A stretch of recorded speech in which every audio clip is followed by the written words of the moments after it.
ज्योति सिंह जी को और पवन सिंह को अलग करने में सबसे बड़ा हाथ किसका है? देखिए, मैं बहुत पुरानी बातें हो गई है और अगर बात होगी तो फिर बहुत कुछ खुलेगा।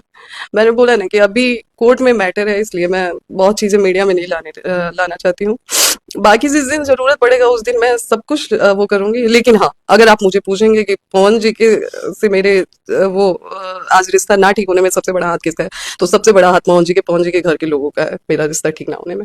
भोजपुरी पावर स्टार पवन सिंह की पत्नी ज्योति सिंह का इंटरव्यू लगभग आप लोगों ने देख ही लिया है, क्योंकि मैंने इस पे कल भी वीडियो बनाया था और आज भी बनाई हूँ और अभी भी बना रही हूँ। जहाँ दोस्तों तो मैं आज बात करूंगी भोजपुरी पावर स्टार पवन सिंह के बारे में और ज्योति सिंह के बारे में और अंजलि नाम की जो लड़की है जो सरेआम पवन सिंह को थप्पड़ मारने की बात की है। इन सारे बातों पे मैं चर्चाएं करने वाली हूँ, तो प्लीज आप लोग वीडियो को स्किप ना करें, वीडियो के अंत तक बने रहें। सबसे पहले दोस्तों आपसे बात कर लेते हैं।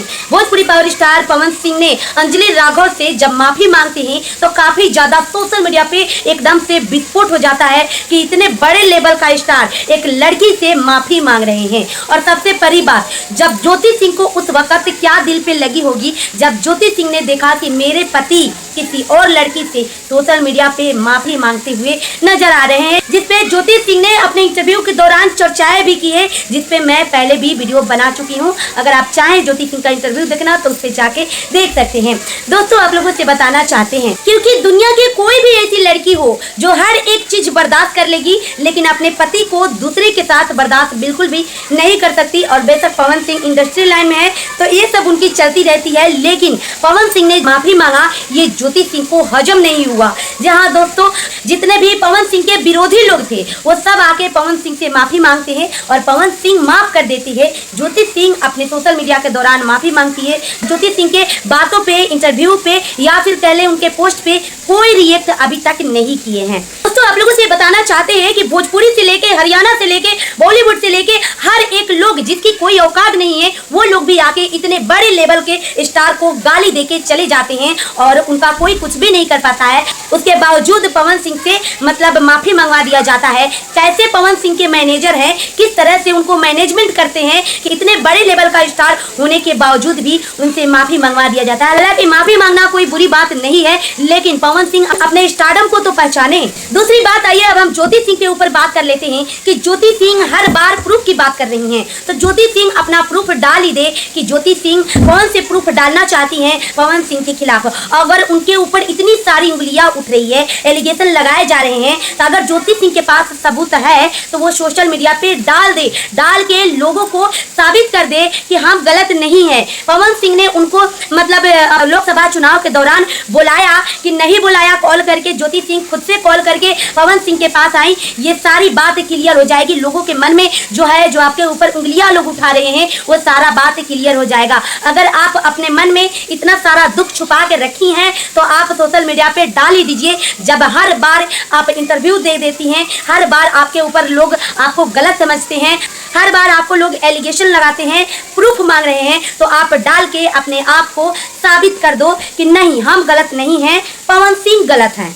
और बात अभी ये भी की थी कि हम दोनों के रिश्ते खराब करने में पवन सिंह के परिवार का हाथ है, तो इस मुद्दों पे आप पवन सिंह से बात कर सकती हैं कि पवन सिंह के घर के लोग नहीं चाहते हैं कि पवन सिंह और ज्योति सिंह एक हो। आपको ऐसे भटकने से, ऐसे बोलने से, ऐसे इंटरव्यू देने से लोग चापलूसी ले रहे हैं, आपका मजाक बना रहे हैं, आप ही को लोग गलत बता रहे हैं। तो अगर आप सही साबित होना चाहती हैं तो आप अपने बारे में प्रूफ को रखिए। बेशक आपका कोर्ट में केस चल रहा हो, लेकिन आपको लोग फिर भी सोशल मीडिया पे जब आप एक्टिव हैं, इंटरव्यू दे रही हैं, तो आप मतलब प्रूफ को रखिए ताकि आपको लोग गलत ना बोले। जिस तरह से आपके ऊपर एलिगेशन लग रहे हैं और ट्रोल हो रही हैं, ये हमें भी अच्छा नहीं लग रहा है, क्योंकि हम आपको हर बार सपोर्ट करते हुए आए हैं और जब आपको इस तरीके से लोग बदनाम करते हैं तो हमें भी अच्छा नहीं लगता है। और मैं आप लोगों से बताना चाहती हूँ कि आप लोग एक बार देखिए कि जो लड़की 7 सालों से भटक रही है, 7 सालों से लोगों को सवालों को फेस कर रही है, लोग मतलब समाज होते हैं, घर होते हैं, परिवार होते हैं,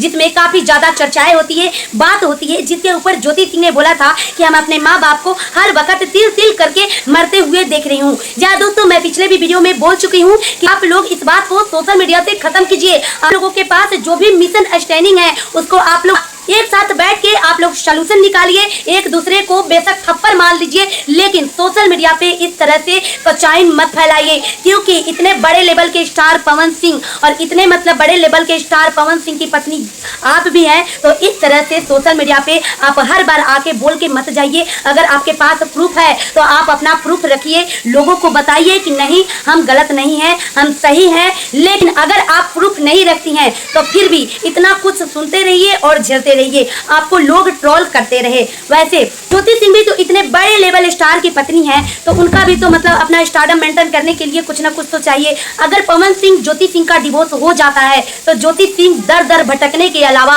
उनको कुछ भी हासिल नहीं होगा, क्योंकि 7 साल मायने रखता है, एक जीवन का अहम हिस्सा आप लोगों ने खत्म कर दिया ऐसे रो गा के, लोगों की ताना, लोगों की बातें सुन सुन के, क्योंकि 7 साल टाइम कम नहीं होती है किसी चीज के लिए। डिवोर्स के लिए ही अगर बोल दिया जाए तो डिवोर्स पवन सिंह के लिए चुटकियों का खेल है, चुटकी बजाते ही पवन सिंह और ज्योति सिंह का अगर पवन सिंह चाहे तो 5 मिनट के अंदर डिवोर्स हो जाएगी। लेकिन आज 7 सालों से पिराहट चल रही है, ना डिवोर्स हो रहा है और ना पवन सिंह ज्योति सिंह को अपना रहे हैं। तो कुछ ऐसी बातें जरूर है जो एकदम से पिराहट हो रही है, फेर रहे हैं कि इन लोगों का डिवोर्स नहीं हो रहा है, बस कोर्ट का मैटर और तलाक। लेकिन मैं कहना चाहती हूँ कि आप लोग डिवोर्स लेना चाहते हैं तो डिवोर्स ले, और साथ में रहना चाहते हैं तो साथ में रहे, लेकिन इस तरह से सोशल मीडिया पर आके छीछा लेदर ना करें, क्योंकि आप लोग अगर इस तरह से छीछा लेदर करते रहेंगे तो चापलूसी मीडिया वाले आप लोगों का मजाक बनाते रहेंगे और इसी तरह आपको ट्रोल होता रहना पड़ेगा। वैसे दोस्तों मुझे जो कहना था वो मैंने कह दिया। वैसे आप लोग क्या कहना चाहोगे कमेंट बॉक्स खुला हुआ है, अपनी अपनी राय जरूर दे, वीडियो को ज्यादा से ज्यादा शेयर करें। मिलता है नेक्स्ट वीडियो में, तब तक के लिए बाय बाय।